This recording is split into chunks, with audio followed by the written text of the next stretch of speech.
She thought she could bulldoze my garden and my rights in one ruthless move. Karen, the self-appointed queen of our neighborhood, used lies, forged complaints, and her position to crush anyone in her way. But what she didn't know was that I had the authority, the knowledge, and the perfect plan to turn her own game against her.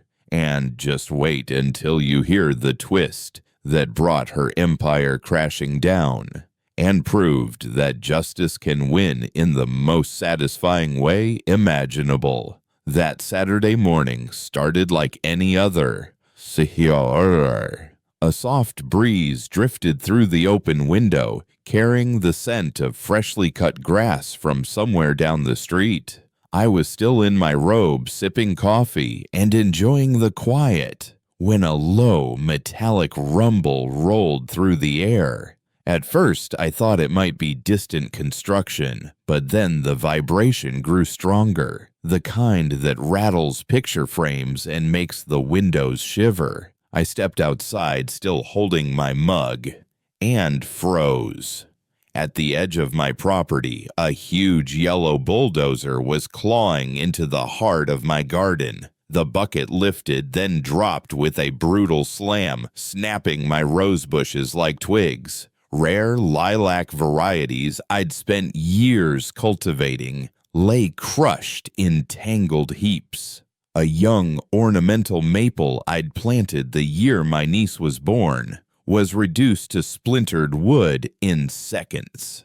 Behind the wheel sat a hired contractor working with grim efficiency. And just a few feet away, arms crossed and wearing a self-satisfied smile, stood Karen, the head of our HOA.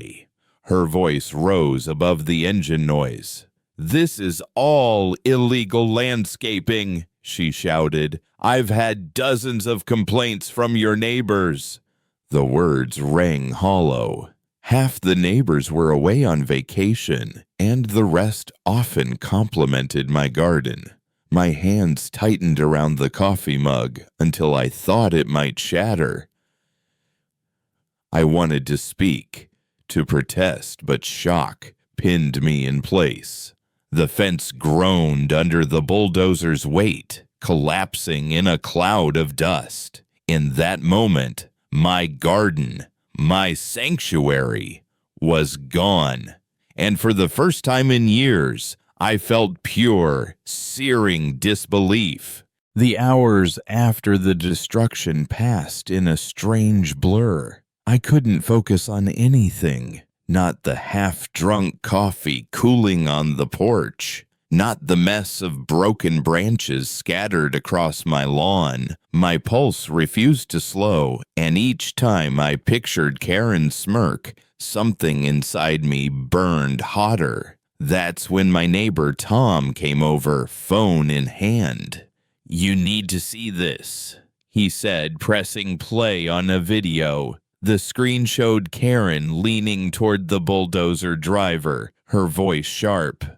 "Work faster before this guy can do anything," she ordered, glancing toward my house. Moments later, Mary stopped by, her expression a mix of anger and sympathy. She told me that for the past month, Karen had been telling anyone who would listen that she was going to get rid of that green dump. Worse, she had apparently forged signatures on formal complaints to make it look like the neighborhood was united against me. I started digging. The more I uncovered, the darker the picture became. Karen had been using her position to issue fines for questionable violations and then hiring her own brother at inflated prices to fix them using HOA funds. My garden was just her latest target in a long list of abuses. She hadn't simply trespassed. She had crowned herself queen of the neighborhood, deciding who deserved to stay in her imagined kingdom and who needed to be pushed out. And in that realization, the shock I'd felt earlier twisted into something sharper, heavier, a deep, unshakable hatred for the arrogance that had driven her to destroy what I'd built. Part of me wanted to storm over to her house and demand she face the damage she'd caused. Another part of me wanted to call the police right then. But I knew Karen. She was a master at avoiding consequences. A simple call wouldn't be enough.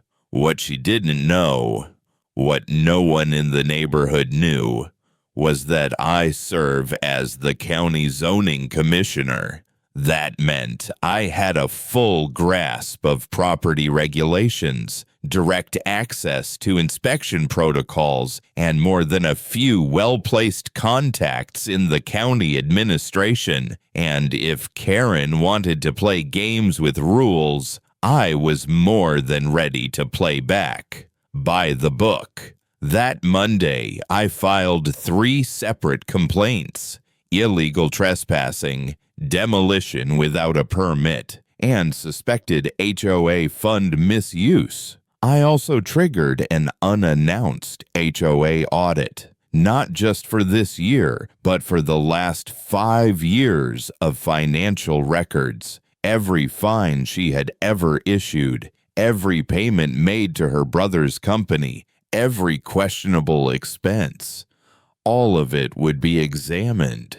At the next HOA board meeting, I sat quietly until my turn came. Then I stood, unfolded a folder thick with documents, and read each violation aloud. The room grew silent, except for the sound of my voice. Each charge carried heavy fines, and some had the potential for criminal prosecution. I watched Karen's face drain of color. The smug tilt of her chin faltered. For once, she had no snappy retort, no ready excuse. And in that moment, I knew this battle was far from over. But the tide had finally turned. 2 months later, the results came in. The audit confirmed every suspicion: falsified complaints, improper use of HOA funds, and multiple unauthorized property interventions. Karen was stripped of her position and faced formal charges. The HOA's insurance covered a large settlement, enough to rebuild my garden, and then some. I hired a professional landscaper, added new stone walkways, expanded the flower beds, and planted even rarer lilac varieties than before. My once modest garden now looked like something from a magazine, a vibrant, living reminder that the storm had passed. Tom was elected the new HOA president by a unanimous vote. He promised transparency, fairness, and, most importantly, that nothing like this would ever happen again. As for Karen, word spread that she'd moved to a small house in another town, one without an HOA. The irony wasn't lost on me. Her backyard, I heard, overlooked a barren patch of land. No gardens, no lilacs. Just empty dirt.